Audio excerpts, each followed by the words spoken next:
मात श्री नर्मदे हर, नर्मदे हर, नर्मदे हर। नर्मदायै नमः प्रातः, नर्मदायै नमो निशि। नमस्ते नर्मदे देवी, त्राहि मां भवसागरात्। मात मातेश्वरी नर्मदा मैया को प्रणाम। सभी देवी देवताओं को प्रणाम। मैया तट पर निवास करने वाले सभी साधु संत सज्जनों को प्रणाम। सभी परिक्रमावासियों को प्रणाम। मेरे पूज्य गुरुवर को प्रणाम, पूज्य माता पिता को प्रणाम और सभी मैया के भक्तों को सादर नमन। मात श्री नर्मदे हर। मैं पंडित अनय रेवाशीष, कैवल्य धाम आश्रम, ग्राम कटगढ़ा, तहसील बड़वाह, जिला खरगोन। आज हमारे मानसिक परिक्रमा के छठे दिवस के षष्ठम दिन के 6वें दिवसी इस तीसरे ऑडियो के माध्यम से आप सभी के सम्मुख उपस्थित हुआ हूँ। बड़ा ही सुंदर ये प्रयास चल रहा है और आप सभी का सहयोग, उत्साहवर्धक प्रतिक्रिया, इसके लिए मैं आप सभी को धन्यवाद देता हूँ पुनः पुनः। मात श्री नर्मदे हर। आज के प्रथम ऑडियो में हमने भरूच से नारेश्वर तक के मात मातेश्वरी नर्मदा मैया के तट के तीर्थों का वर्णन सुना। आज के दूसरे ऑडियो में हमने नारेश्वर से तिलकवाड़ा तक के मैया के तट के तीर्थों की महिमा का जानने का प्रयत्न किया और अब इस तीसरे ऑडियो में तिलकवाड़ा से हम आगे बढ़ते हैं और आगे चलते हैं। तो जो स्थान आता है तिलकवाड़ा के बाद मैया के तट पर, वो है मणिनागेश्वर। मंदिर छोटा है, परिसर अच्छा है, परंतु कथा बड़ी दिव्य है और इस कथा में बहुत ट्विस्ट भी है, कुछ भ्रांतियां भी हैं जो मैं दूर करने का प्रयत्न करूंगा। मणिनागेश्वर,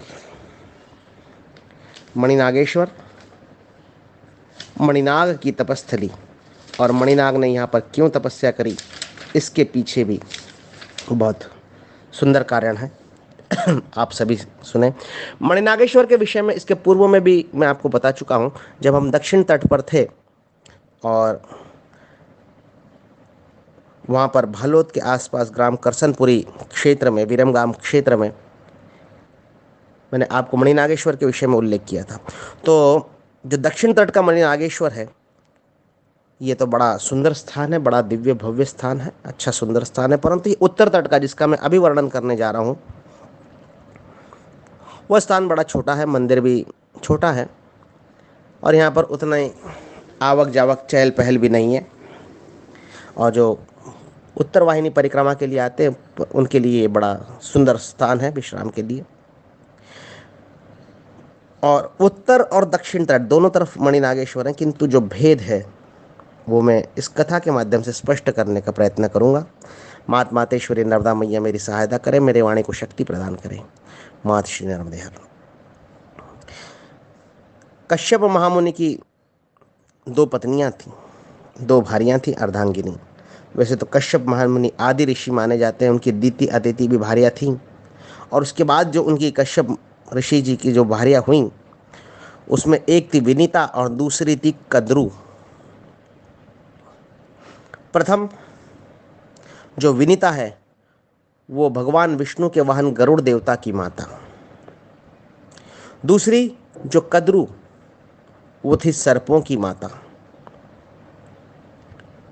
और दोनों विनीता और कद्रू एक बार एक स्थान पर विराजित थे और उनके सामने से उच्चैश्रवा नाम का सफ़ेद घोड़ा, जो समुद्र मंथन के समय रत्न के स्वरूप में प्राप्त हुआ था, वो उच्चैश्रवा घोड़ा उनके सामने से निकला। सर्पों की माता कद्रू गरुड़ों की माता विनीता से ईर्ष्या करती थी और इसी ईर्ष्या के कारण कद्रू ने उच्चैश्रवा घोड़े को काला बता दिया कि देखो विनीता, ये जो उच्चैश्रवा हर्ष अश्व जा रहा है, देखिए कितना काला है। विनीता चौंक गई। गरुड़ माता, अरे ये तो सफ़ेद है, हे कद्रु, तुम्हें ये काला क्यों दिख रहा है? ये तो श्वेत धवल अश्व है, कहीं तुम्हारे दृष्टि में कोई दोष तो नहीं आ गया? नहीं नहीं, मैं गलत कैसे हो सकती हूं, मैंने काला घोड़ा देखा है। ईर्ष्या के कारण ऐसा वो कह बैठी और दोनों में शर्त लग गई। विनीता ने कहा कि ये घोड़ा यदि सफ़ेद हुआ तो कद्रू बोली मैं तुम्हारी दासी बन जाऊंगी, और कद्रू बोली कि यदि ये घोड़ा काला हुआ तो तुम मेरी दासी बनना। ऐसी दोनों कश्यप पत्नियों में शर्त लग गई। अब कद्रू ने शर्त तो लगा ली, लेकिन उसे भी मालूम था कि उच्चैश्रवा नाम का जो अश्व अभी सामने से गया है वो सफ़ेद है। अब अपनी शर्त को जीतने के लिए उनके जो लाखों सर्प पुत्र थे, उन्हें माता कद्रू ने आदेश दिया कि जाओ, उच्चैश्रवा अश्व के शरीर पर लिपट जाओ, उनकी रोम रोम में घुस जाओ और उच्चैश्रवा अश्व को काला बता दो। मैंने विनीता से शर्त लगाई है और वो शर्त किसी भी हाल में मुझे जीतना है। मेरी पराजय मुझे स्वीकार नहीं, मैं विनीता की दासी होना नहीं चाहती। हे सर्पों, हे मेरे पुत्रों, तुम जाओ और उच्चैश्रवा अश्व के शरीर में प्रवेश कर जाओ। सर्पों ने यह जब बात सुनी तो हाहाकार करने लगे और वो ये मान के चल बैठे थे कि अपनी माता कद्रू को उनकी विमाता विनीता का दासी बनना पड़ेगी। वो बड़े दुखी हो रहे थे कि मेरी हमारी माता अब दासी बनेगी। आदेश दिया, परंतु कुछ सर्प जो थे वो अपनी माता के उस आदेश का पालन करने में स्वयं को असमर्थ पा रहे थे। कैसे इस असत्य को स्वीकार कर लें कि उच्चैश्रवा घोड़ा जो है वो तो सफ़ेद है, परंतु दुर्भावनावश हमारी माता हमें गलत कार्य करने के लिए कह रही है। तो जो माता की आज्ञा का पालन कर रहे थे वो सर्प तो उच्चैश्रवा अश्व के शरीर में चले गए, परंतु कुछ सर्प जो कद्रू के पुत्र थे वो उसकी आज्ञा को नहीं माने, और जिन्होंने आज्ञा नहीं मानी उन्हें माता कद्रू ने भस्म होने का श्राप दे दिया कि जो मेरी आज्ञा नहीं मानेगा वो भस्म हो जाएगा। और उस समय जो आज्ञा नहीं माने जिन सर्प पुत्रों ने, तो फिर वो इधर उधर भागने लगे। तो जो दो प्रमुख नाग थे, मणिनाग जिसके मस्तक पे हमेशा मणि विद्यमान रहता था, और वासुकी, उनके नेतृत्व में सब इधर उधर भागने लगे। भगदड़ मच गई। अनेक नाग यत्र तत्र सर्वत्र भागने लग गए अपनी माता के श्राप से बचने के लिए। और फिर मणिनाग के नेतृत्व में इस उत्तर तट के स्थान पर आकर नर्मदा मैया के तट पे सर्प पुत्रों ने, कद्रू पुत्रों ने तपस्या करी और शिव जी द्वारा अभय उन्हें प्राप्त हुआ और मणिनाग ने मणिनागेश्वर भगवान भोलेनाथ की स्थापना करी।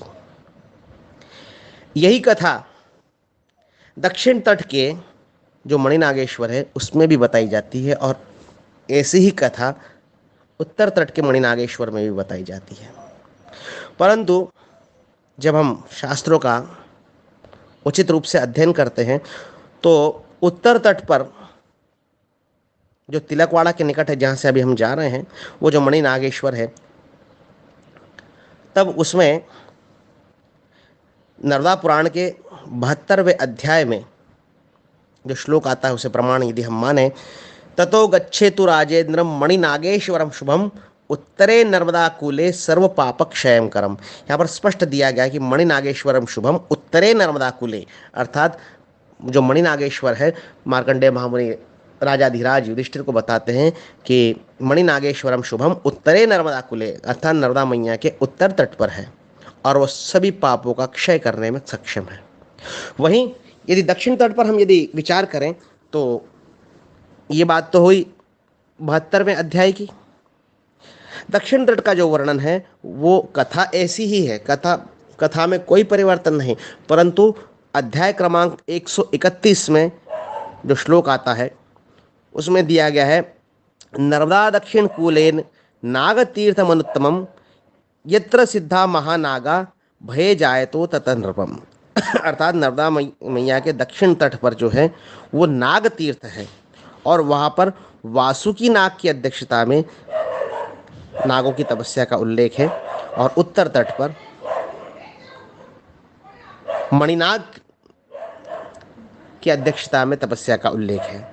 तो उत्तर तट पर जो है वो मणिनागेश्वर हम मान सकते हैं। दक्षिण तट पे जो मणिनागेश्वर है बड़ा ही सुंदर स्थान है, नाग देवताओं की तपस्थली भी वही है, और महत्व, ज्ञान, प्रभा, ऊर्जा उतनी ही है, परंतु एक थोड़ा सा शास्त्रों में जो एक परिवर्तन आता है उसके कारण हम ये मान सकते हैं कि उत्तर तट जो है वो मूल मणि नागेश्वर है, और दक्षिण तट को हम नागेश्वर अथवा वासुकी तीर्थ नागेश्वर का भी हम संज्ञा दे सकते हैं। तो ऐसे मणि नागेश्वर से हम आगे बढ़ते हैं, तो फिर आगे ग्राम आता है वासना, वहाँ पर है कपिलेश्वर, कपिल मुनि की तपस्थली। फिर कामेश्वर तीर्थ आता है, यहाँ पर प्रथम पूज्य गणपति की तपस्या स्थली इसे माना गया है कामेश्वर तीर्थ को। और फिर यहाँ पर गौरी गणेश के पूजन का बड़ा महत्व है। रविश्वर तीर्थ आता है, और इसमें भानुमति और सूर्य के कामुक दोष का निवारण यहाँ पर हुआ था, यहाँ के रवि तीर्थ में। इसलिए कहते हैं कि स्मरणात् जन्मजम पापम दर्शनेन त्रिजन्मजम स्नानात् जन्म सहस्त्राक्षम हंतिरेवा कलो युगे। अर्थात मैया की ऐसी महिमा बताई गई है इस तट पे, संपूर्ण मैया के तट पर, कि मैया के स्मरण मात्र से, स्मरणात् जन्मजम पापम, स्मरण मात्र से अनेक जन्मों के पाप नष्ट होते हैं। मैया का यदि दर्शन कर लें तो दर्शनेन त्रिजन्मजम, दर्शन मात्र से 3 जन्म के पाप से मुक्ति मिलती है। स्नानात् जन्म सहस्त्राख्यम, यदि स्मरण कर लिया तो इस जन्म के दर्शन से 3 जन्म के, और यदि आपने स्नान कर लिया तो हजारों जन्म के पाप हंति रेवा कलो युगे, रेवा मैया इस कलयुग में इतने जन्मों के पाप का हरण करती है। तो फिर हम जैसे परिक्रमावासी जो पैदल परिक्रमा करते हैं या अन्य अन्य साधनों से परिक्रमा करते हैं, उन्हें दर्शन का, स्मरण का, स्नान का लाभ तो मिलता है, परंतु नित्य मैया का सानिध्य करने पर कितने पुण्य मिल सकते हैं इसकी आप स्वयं कल्पना कर सकते हैं। आगे जाते हैं तो एक पुल आता है जो राजपीपला और बड़ौदा को जोड़ता है। उस पुल के पास ही अकतेश्वर नाम का स्थान है। यह अगस्त मुनि की तपस्या स्थली तो नहीं कह सकते, अगस्त मुनि यहाँ पर विशेष कारण से आए थे।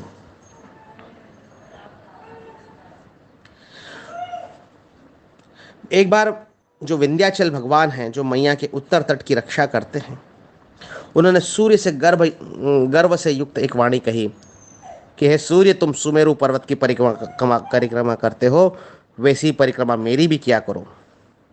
तब सूर्य देवता ने कहा कि ये मेरी आज्ञा से तो कुछ हो नहीं रहा है, ये ब्रह्मा जी ने जो ब्रह्मांड मंडल बनाया गया है उसकी आज्ञा से मैं सुमेरु पर्वत की परिक्रमा करता हूँ।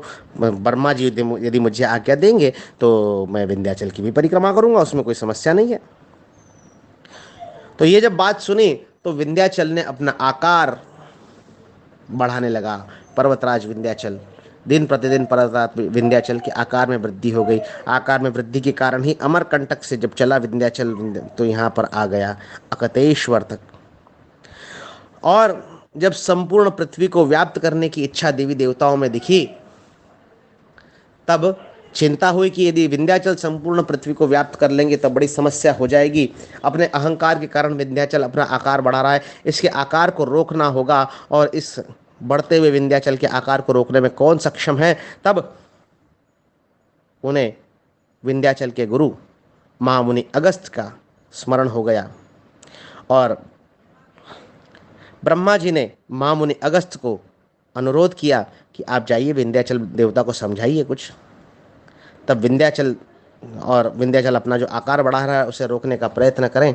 अगस्त महामुनि यहाँ पर आए अकतेश्वर गुजरात, और अपना पैर अड़ा दिया विंध्याचल भगवान को, और विंध्याचल भगवान की, पर्वतराज विंध्याचल की जो बढ़त है, जो उसका आकार जो बढ़ना था वो रुक गया। और इसके बाद आगे जब हम जाते हैं तो समुद्र तट तक विंध्याचल पर्वत श्रृंखला हमें नहीं मिलती, क्योंकि अगस्त ऋषि ने यहाँ पर अगतेश्वर में विंध्याचल की बढ़त को, उसके आकार के बढ़ने को रोक दिया था। और फिर यहाँ पर जब अगस्त मुनि आए तो साष्टांग दंडवत किया, पैर अड़ा दिया अगस्त मुनि ने उसके दंडवत के आगे। और फिर अगस्त मुनि ने कहा कि जब तक मैं नहीं आऊँ तब तक ऐसे ही रहना, इससे आगे बढ़ना मत। और तब से साष्टांग दंडवत करते हुए विंध्याचल यहीं पर विराजमान है, उनके आकार बढ़ना रुक गया। आगे जब हम आते हैं तो केदार तीर्थ इसी अगस्त्येश्वर के पास में है। और फिर इस केदार तीर्थ में एक ब्राह्मण जब स्नान करने के एक स्वप्न में मैया ने दर्शन दिए और केदारेश्वर भगवान के दर्शन हुए एक ब्राह्मण को। और जब मैया के जल में स्नान करने के लिए वो ब्राह्मण प्रातःकाल जब नीचे गए, मैया के जल में जब प्रवेश किया, सिर जब अंदर करा तो उन्हें केदारेश्वर भगवान के दर्शन हुए, इसलिए यहाँ पर केदारेश्वर। और इसके बाद हम आते हैं आज के हमारे विश्राम तीर्थ, जिसे कहते हैं गरुड़ेश्वर।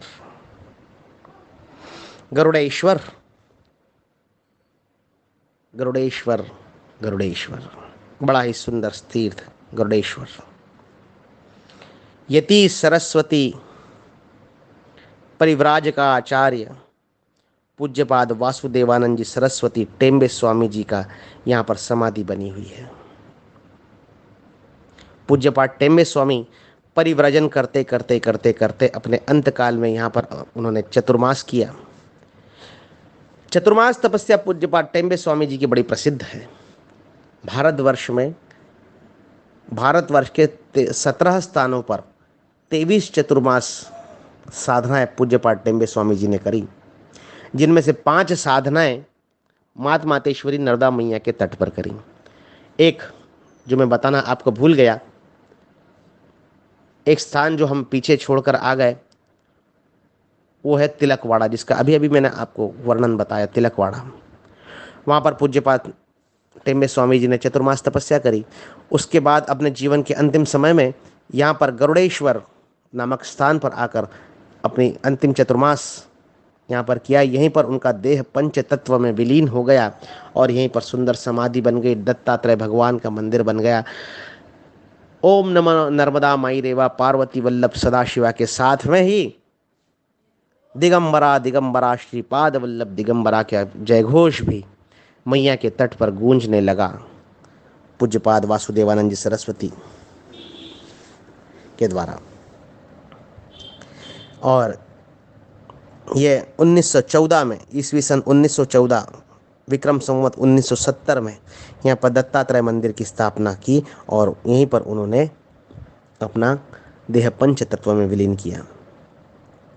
पूज्यपाद वासुदेवानंद जी सरस्वती की चतुर्मास साधना बड़ी दिव्य होती थी और अपने जीवन के प्रयाण काल की अंतिम तपस्या उन्होंने यहाँ पर करी। और यहाँ पर इस स्थान को कहते हैं गरुड़ेश्वर और करोटीश्वर। अनेक जब भक्तों से पूछा जाता है कि आप गरुड़ेश्वर गए हैं, तो बड़े उत्साह से कहते हैं हाँ, हम गरुड़ेश्वर गए हैं, पूज्यपाद स्वामी जी की समाधि का दर्शन किया है, पूज्यपाद स्वामी जी द्वारा स्थापित दत्तात्रेय मंदिर के भी हमने दर्शन किए हैं। परंतु जब उनसे पुनः पूछा जाता है कि आपने गरुड़ेश्वर के दर्शन किए क्या, तब वो निरुत्तर हो जाते हैं, क्योंकि पुराणों में वर्णित जो गरुड़ेश्वर है वो बड़ा ही दिव्य है और उसकी कथा भी बड़ी दिव्य है। यहाँ पर जो पूज्यपाद स्वामी जी का द्वारा स्थापित जो दत्तात्रेय मंदिर है, उससे थोड़े से पहले ऊंची पहाड़ी पर एक गरुड़ेश्वर भगवान का पुराणोक्त मंदिर है। वो है वास्तविक गरुड़ेश्वर, जिसके कारण इस स्थान को गरुड़ेश्वर कहते हैं। कथा भी बड़ी दिव्य है। एक असुर जिसका रूप गज जैसा था, इसलिए उसे गजासुर कहते थे, इसी टेकड़ी पर नर्मदा मैया के तट पर किनारे पर बैठकर वो तपस्या कर रहा था, साधना कर रहा था। उसे असुर योनि से मुक्त होना था। असुर योनि से मुक्त होने के लिए मैया के तट पर साधना कर रहा था गजासुर। उसी समय भगवान विष्णु के वाहन गरुड़ आकाश मार्ग से जा रहे थे। उन्हें बड़ी क्षुधा भूख लग रही थी। और भूख लगी जब उन्होंने सोचा कि अब क्या किया जाए, और भूख से व्याकुल भगवान गरुड़ को इस टीले पर बैठे हुए गजा तपस्या कर रहे गजासुर को उन्होंने देखा तो बड़े प्रसन्न हुए। चलो आज का आहार मिल गया, आज इसी से पेट भरा जाएगा। बड़ा ही हृष्ट पुष्ट गज स्वरूपी असुर है, आज इसी का भक्षण किया जाए। गरुड़ देवता ने आकाश मार्ग से आकर छलांग लगा दी और फिर धीरे धीरे धीरे धीरे धीरे धीरे करके गजासुर का भक्षण करते रहे। गजासुर रोता रहा, बिलखता रहा, हे मैया, हे भगवान, हे ईश्वर, हे भोलेनाथ, मैंने ऐसा क्या पाप कर दिया, मैं तो तपस्या करने बैठा था यहाँ पर असुर योनि से मुक्त होने के लिए, परंतु ये क्या आफत आ गई। गरुड़ देवता मुझे भक्षण कर रहे हैं, इस जन्म में संभवतः मुझे मुक्ति नहीं मिलेगी, अगले जन्म में मैं फिर प्रयास करूंगा। ऐसी करुण गुहार लगाने लग गए गजासुर, परंतु गरुड़ देवता ने उनकी एक नहीं सुनी। अपना पेट भरना उन्होंने चालू रखा, खाते गए गजासुर को। और फिर परंतु जिसके नसीब में मुक्ति लिखी है उसे भगवान कहीं से भी मुक्ति दे देता है। वैसा ही हुआ। गरुड़ देवता ने संपूर्ण गजासुर का भक्षण किया और गजासुर की खोपड़ी करोटी को ले चोंच में दबाया। बोले चलो अब पेट भर गया है, इसकी खोपड़ी को ले जाते हैं स्मरण के लिए। गरुड़ देवता ने गजासुर की खोपड़ी जैसे ही चोंच में दबाई और उड़ान भरी, उनकी चोंच से गजासुर की खोपड़ी गिर गई और भूमि पर एक टप्पा खाया और नर्मदा मैया के जल में जाकर गिर गई। और उस खोपड़ी को जैसे ही नर्मदा मैया के जल का स्पर्श प्राप्त हुआ, वो गजासुर दिव्य गंधर्व में परिवर्तित हो गया और उसे मुक्ति प्राप्त हो गई। मात श्री नर्मदे हर। तो गरुड़ देवता ने जिस स्थान पर गजासुर का भक्षण किया वो गरुड़ेश्वर के नाम से पुराणों में वर्णित है। और पूज्यपाद स्वामी जी द्वारा स्थापित दत्त मंदिर के ठीक पास में ही एक पुरातन मंदिर है जिसे कहते हैं करोटीश्वर।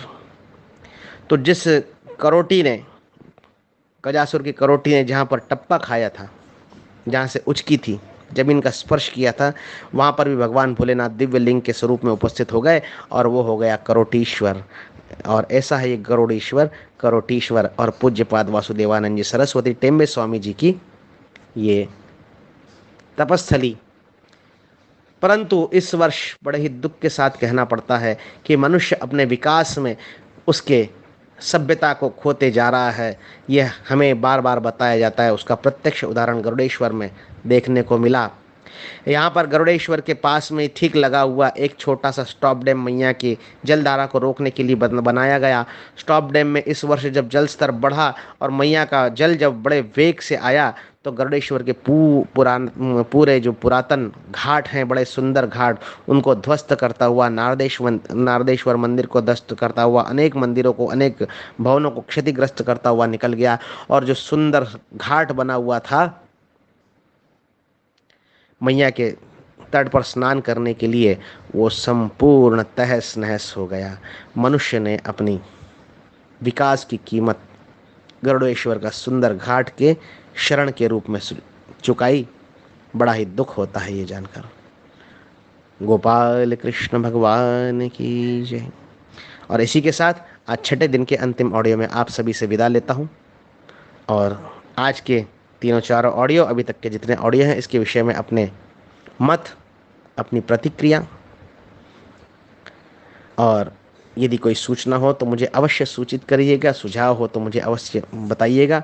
नंबर है मेरा 9826764226। मात श्री नर्मदे हर, नर्मदे हर, नर्मदे हर। काल हर, दुख हर, दारिद्र्य, संताप हर, क्लेश हर, सबका भला कर। मात श्री नर्मदे हर। जिंदगी भर, जिंदगी भर, जिंदगी भर।